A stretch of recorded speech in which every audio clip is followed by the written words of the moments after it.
Well,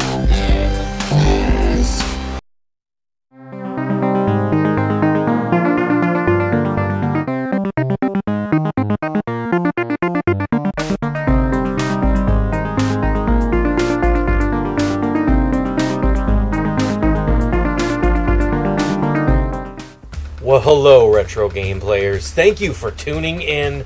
I'm Marcus, and welcome to another episode of Retro Gaming Sunset.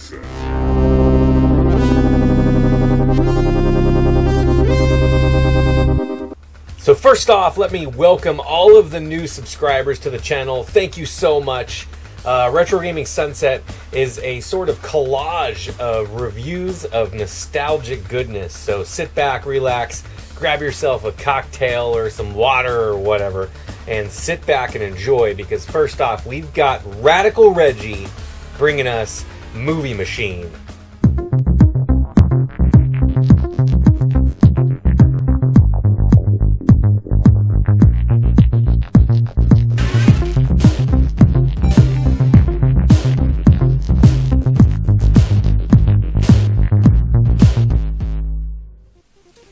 Thanks for having me, Marcus. Retro Gaming Sunset Movie Machine, and my movie is gonna be Turbo Kid.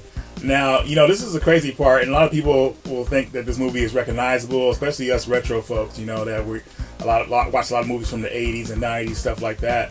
My buddy Marcus did not know about Turbo Kid, so I told him about it. So you know, it's good that hopefully people will spread the word about this movie, because this movie is awesome. So going ahead, I found out about this movie. I'm in a retro gaming group called Seattle Retro Gamers, and one of the people in there mentioned the movie. So I was like, Turbo Kid. I've seen like little pictures of it on Netflix. So I went ahead and checked it out. Man, fell in love with the movie right away. The movie is very charming. It's what's awesome about it too. It's cheaply made. You know they were on a budget, but they make certain things work. You know, from just just the environment. The music was fantastic. You know. It's just I don't know, man. The movie just hits home with you as soon as you watch it. You know, most of the people from that time era watching movies like that. One of my favorite characters from the movie is Apple. I think she's like the whole heart of the movie. She's hilarious, and the actors that played her did a really good job. You know, basically, there's an orphan in the movie, and he is left to strive on his own. You know. And he doesn't really associate with people, so he does stuff on his own. You know, get water, find stuff to trade for stuff he might need to survive. And he happens to get some stuff, and he gets a Turbo Kid comic book. Well, it wasn't a Turbo Kid comic book; it was more of just a regular Turbo Guy comic book. I can't remember what the comic book was exactly called, but he's reading it, and he's peacefully reading it, and that's when Apple approaches him, and he's pretty terrified over it, because he doesn't like interacting with other people, but he sees that she's kind of off, and he runs away from her, but she tracks him, and they get into all the kinds of mischief together. It's just really hilarious, and the story kind of goes back later in the movie of his past, which is really cool. So I really enjoy Turbo Kid. You know, they are making a sequel to it, which I'm very happy about, and they made a prequel already. So I don't want to go too much into the story about it. You know, I just want to let you guys know this is a good movie to look at. You know, so it's on Netflix. Check it out. Great movie, and yep, I'm out of here. Thanks, Reggie. That was an awesome review of a great movie. I'm so glad you recommended it to me. That was a movie that just completely blew me away. Great retro-inspired themes, and the soundtrack, all that was great. So anyway, thanks again. And next up, we've got Philip with Twincade bringing us Game Slam.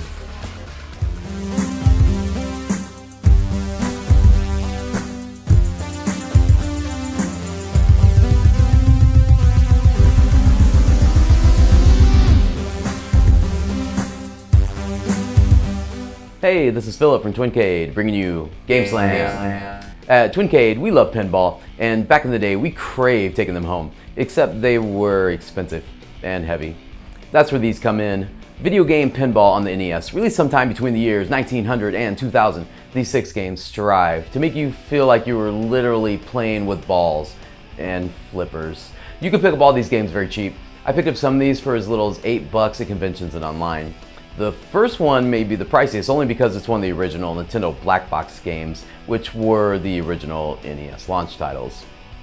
This one, simply called Pinball, is a two-tier, stripped-down version of Pinball. Use the A button for the right flipper and the D-pad for the left. It's a control scheme that works very well and is used again in other of these games. The game has a bit of an animal theme with seals, penguins, and chicks dancing around the board as you hit different targets. You can also enter a breakout-style minigame where you control a platform holding Mario and try to save Pauline for the Donkey Kong games. The game also lets you choose between two different versions of the table that simply changes the ball physics for a bit of a faster game. Next up is Rollerball from 1998. This game was developed by HAL Laboratory, who also developed Kirby games and most importantly Earthbound. Rollerball has a New York-style huge 4-screen playfield with tons of targets, 12 flippers, bumpers, and a slot machine. It was a huge departure from the stripped-down black box pinball with all its bells and whistles. It moved towards more of an emulation of an actual pinball machine rather than a game with just pinball elements.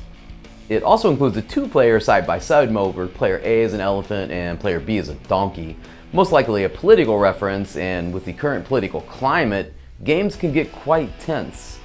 Next we have Rockin' Ball, released in 1989. What Rockin' Ball did different than the two previous releases was pack in modes. There's a standard 2-screen pinball table, there's a 9-ball mode that plays a bit like bingo or tic-tac-toe game with gambling elements.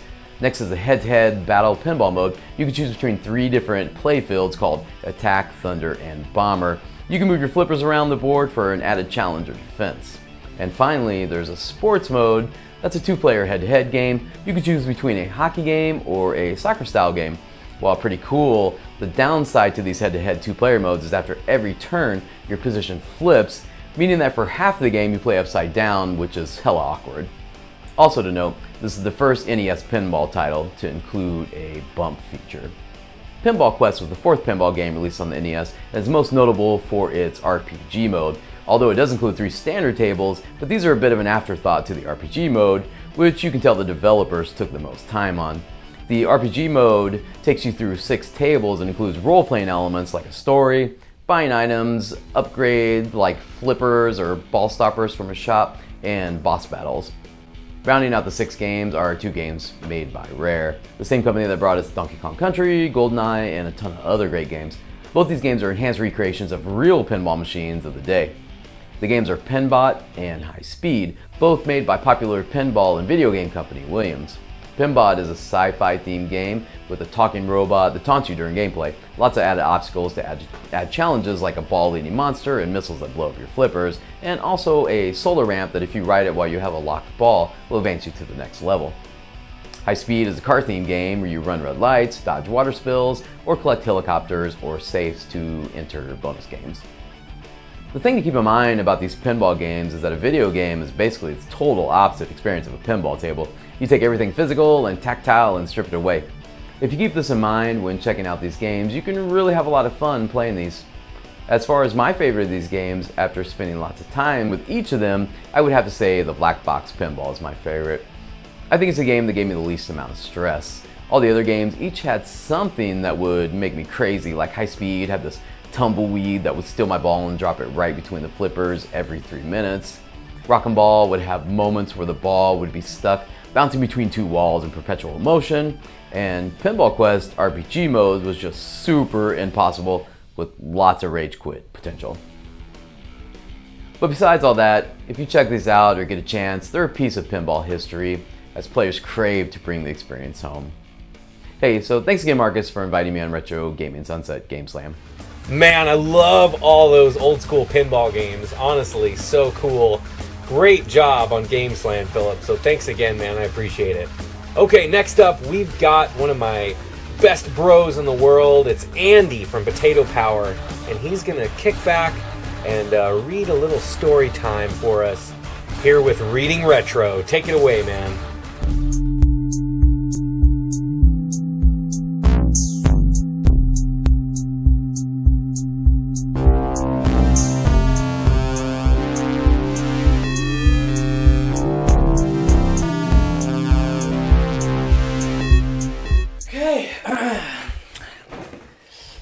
What should I do? Marvel comic, Civil War. Stephen King book. The Very Busy Spider. Hello retro game players. Oh, that was a little bit too loud. Hello retro game players. My name is Andy from Potato Power and welcome to Reading Retro. Thanks so much, Marcus, for having me again. And in this short little clip I will read you The Very Busy Spider from Eric Carle. It's a really classic child book from 1984. Such an awesome year. I read this to my daughter a lot and I wanted to share this with you. So, The Very Busy Spider, here we go. The Very Busy Spider, Eric Carle. Early one morning, the wind blew a spider across the field. A thin, silky thread trailed from her body. The spider landed on a fence post near a farmyard and began to spin a web with her silky thread. Nice, said the horse. Want to go for a ride? The spider didn't answer. She was very busy spinning her web. Moo! Moo! Said the cow. Want to eat some grass? The spider didn't answer. She was very busy spinning her web. Bah! Bah! Bleated the sheep. Want to run in the meadow? The spider didn't answer. She was very busy spinning her web. Ma! Ma! Said the goat. Want to jump on the rocks? The spider didn't answer. She was very busy spinning her web. Grunted the pig. Want to roll in the mud? The spider didn't answer. She was very busy spinning her web. Woof, woof, barked the dog. Want to chase a cat? The spider didn't answer. She was very busy spinning her web. Meow, meow, cried the cat. Want to take a nap? The spider didn't answer. She was very busy spinning her web. Quack, quack, called the duck. Want to go for a swim? The spider didn't answer. She had now finished her web. Cock-a-doodle-doo! Crowed the rooster. Want to catch a pesky fly? And the spider caught the fly in her web, just like that. Woo, woo, asked the owl. Who built this beautiful web? The spider didn't answer. She had fallen asleep. It had been a very, very busy day. So that was The Very Busy Spider from Eric. Wait a minute. Did you guys see that?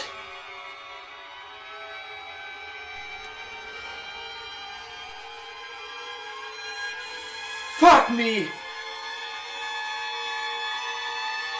No. No. It was all planned from the beginning!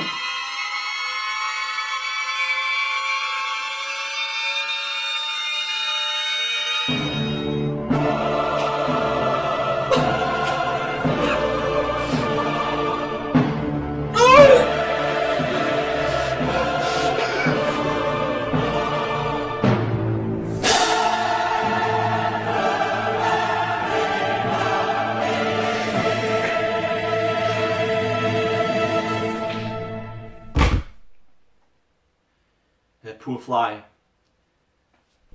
That poor fly. Pesty fly, I miss you.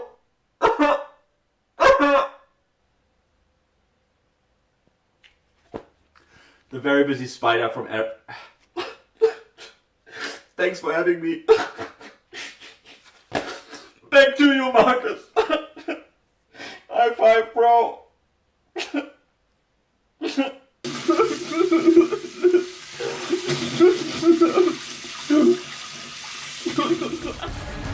You guys ever seen my shredder tattoo? There you go. Andy, great job, man. That is what I'm talking about. That stupid fly was on every single page waiting to pounce, but it was the one. It was the one that got pounced on in the end. And that's how life is, man. You gotta watch out.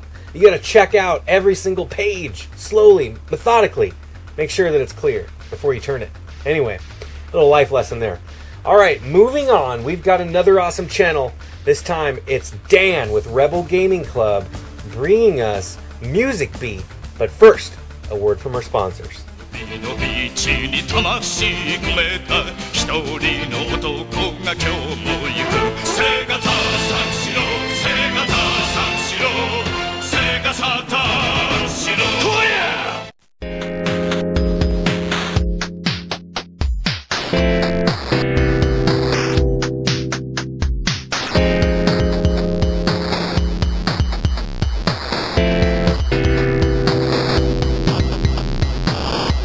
this is Dan from the Rebel Gaming Club, and this is The Music Beat. Marcus reached out to me. He wanted a segment on music.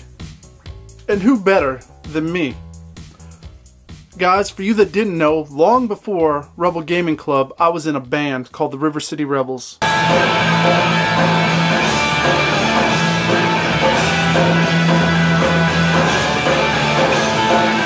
We started in 1999 and went all the way until 2014 when we played our last show.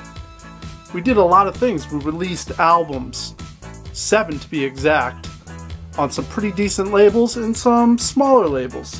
We were able to play over 1,000 shows, including touring in Europe.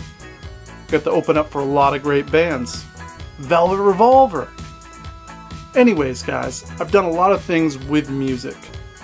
But lately, I've been thinking for the last couple years since I've been collecting retro video games, I think back to games like Tony Hawk, Pro Skater, and just these various snowboarding games, BMX games, any extreme sports. You guys remember those. In the early days, you would have these great soundtracks, and there was a lot of bands that we were friends with or I was a fan of that were on these soundtracks.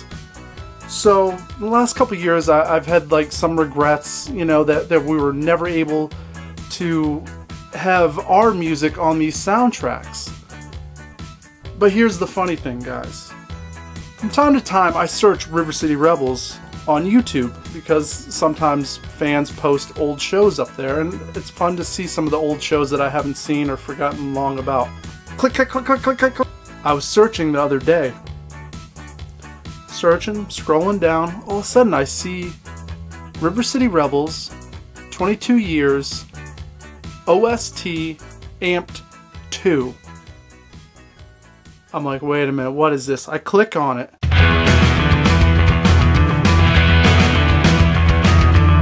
I'm like, alright, there's no proof of anything, and I'm thinking, alright, I gotta Google this. I search it real quick. I get on there, boom, boom, boom. Sure enough, River City Rebels, 22 years, on Amped 2. I was like, holy shit! Woo! Woo! Woo! Woo! Woo! This came out in 2003, guys. I had no clue that we were on a video game soundtrack. I mean, sure, there is like 200 songs on this, I will say that. But it's on there. And it felt great. You know, it was one of those things that I had always regretted. And now to come to find out, I've been on it the whole time. I didn't have an Xbox during that time at all, so I never would have played that. I have yet to play that game because I'm still working on the first one, so maybe I would have stumbled upon it eventually, but what are the chances, guys? This guy on a video game soundtrack. Marcus, thank you very much, and back to you, sir. Dan, that is so cool that you're on that game, but I think it's even cooler that you didn't realize you're on the game until just now. That is just super weird. Anyway, great job. Makes me want to go find a copy of that game. And if anybody out there has not checked out his band, go do that. River City Rebels. Pretty cool music for sure. It's always awesome to have a good run in a band. So, kudos on that. Okay, moving on to our last and final segment. This is a great channel. These guys have been on Retro Gaming Sunset so many times I can't even count. So thanks so much. It's going to be COE33 and Leaf with the Game Hunters, and they're going to bring us Toy Trunk. Take it away.